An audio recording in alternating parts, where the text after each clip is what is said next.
Bonjour et bienvenue sur ivoiretv.net. Vous suivez à présent le journal dont voici les principaux titres. Début d'une semaine d'hommage aux héros du Sud-Afrique. Plus de 70 dirigeants du monde entier, dont François Hollande et Nicolas Sarkozy, vont se rendre en Afrique du Sud pour saluer la mémoire du prix Nobel de la paix. 6 cas de viol et un attentat à la pudeur pour ce premier trimestre de 2013. La ministre en charge de l'Éducation nationale, Kandia Kamisoko Kamara, prévoit des mesures sévères contre les auteurs. Le Fonds monétaire international, le FMI, décaisse 37,5 milliards de francs CFA pour la Côte d'Ivoire.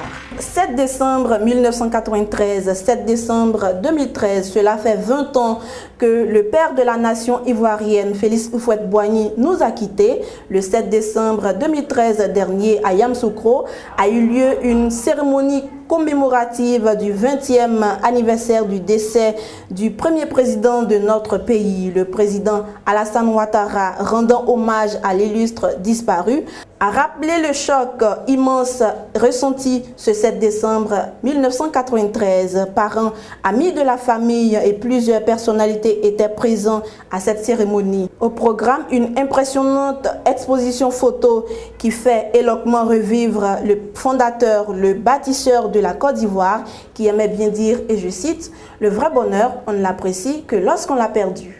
Venant des 4 coins du monde, des dizaines de dirigeants convergeront cette semaine vers l'Afrique du Sud pour rendre un dernier hommage à Nelson Mandela, dont les valeurs et le combat sont salués quasiment d'une seule voix par toute la planète. Le lundi 9 décembre, les 2 chambres du Parlement sud-africain tiendront au Cap une séance commune dédiée à la mémoire du premier président noir de l'Afrique du Sud. Le mardi, après l'hommage solennel, la dépouille mortelle sera transportée en procession puis exposée 3 jours de suite à Pretoria, siège du gouvernement. Cette dépouille sera transférée samedi d'après à Kounou, petit village situé dans le sud rural du pays, la terre des ancêtres de Nelson Mandela, là où Madiba a souhaité être enterré. Que pensent les Ivoiriens de cet homme? Suivons ensemble ce micro-trottoir réalisé par notre équipe de reportage. Alain Kochbou, je crois que Nelson Mandela, c'est le plus grand homme que l'Afrique n'ait jamais connu, parce que sacrifier l'essentiel de sa vie pour un idéal, pour une idéologie et pour les autres, je crois qu'il n'est pas donné à... Sur 1000 personnes, je crois qu'une seule est capable de le faire, et c'est Nelson Mandela. C'est le plus grand Africain. Est-ce qu'il y aura une autre personne, est-ce qu'il y a une autre personne actuellement en Afrique comme Nelson Mandela, qu'on pourrait comparer à Nelson Mandela? Il serait difficile, Beaucoup d'hommes ont des combats, mais Nelson Mandela reste le seul qui a fait le combat qui, à mon sens, était le plus grand et le plus valable. Se battre contre l'apartheid, se battre contre une force qui était carrément inégale à celle qu'il avait. Vraiment, il faut être Nelson Mandela pour le faire. Et sur l'échiquier africain en ce moment, on ne peut le comparer à personne. Franchement, à personne. Monsieur Donvidé Fritas Michel.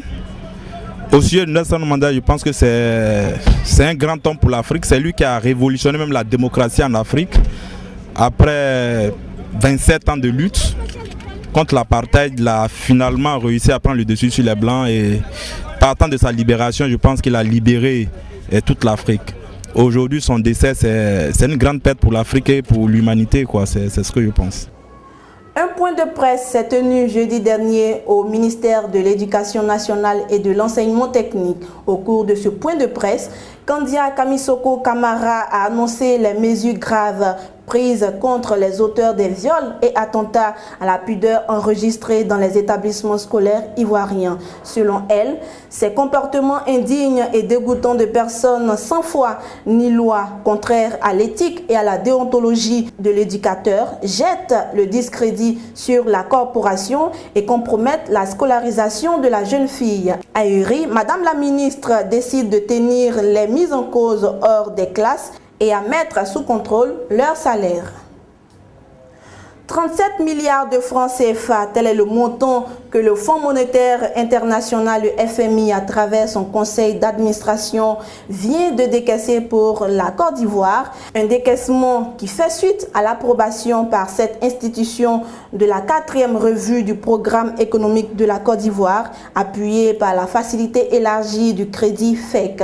Le FMI salue les progrès enregistrés par la Côte d'Ivoire et les actions menées par le gouvernement et conduite par la ministre en charge de l'économie et des finances, Nialé Kaba. Il recommande par ailleurs la poursuite des réformes pour maintenir une croissance élevée et améliorer le niveau de vie des Ivoiriens. Créée en 1962 par le gouvernement ivoirien en vue d'établir l'inventaire des ressources minérales du pays, la Société pour le développement minier SODEMI a célébré son cinquantenaire les 5, 6 et 7 décembre dernier sous le thème « Contribution de la SODEMI au développement de la Côte d'Ivoire ». Présent à ces festivités, Jean-Claude Brou, le ministre de l'Industrie et des Mines, a précisé que le gouvernement a décidé de doter le secteur minier d'instruments adaptés et attractifs comme la nouvelle loi minière, la conformité aux normes de l'ITE et à celle du processus de Kimberley. Ces 50 ans marquent la maturité de la SODEMI selon son directeur général, M. Kadjo Kwame. Fin de ce journal. À présent, je vous rappelle les principaux titres. Début d'une semaine d'hommage aux héros sud-africains. Plus de 70 dirigeants du monde entier, dont François Hollande et Nicolas Sarkozy, vont se rendre en Afrique du Sud pour saluer la mémoire du prix Nobel de la paix. 6 cas de viol et un attentat à la pudeur pour ce premier trimestre 2013. La ministre en charge de l'Éducation nationale et de l'enseignement technique, Kandia Kamisoko Kamara, prévoit des mesures sévères contre les auteurs. Le Fonds monétaire international, le FMI, décaisse 37,5 milliards de francs CFA pour la Côte d'Ivoire. L'information continue sur ivoiretv.net, l'écho de l'info sur le net.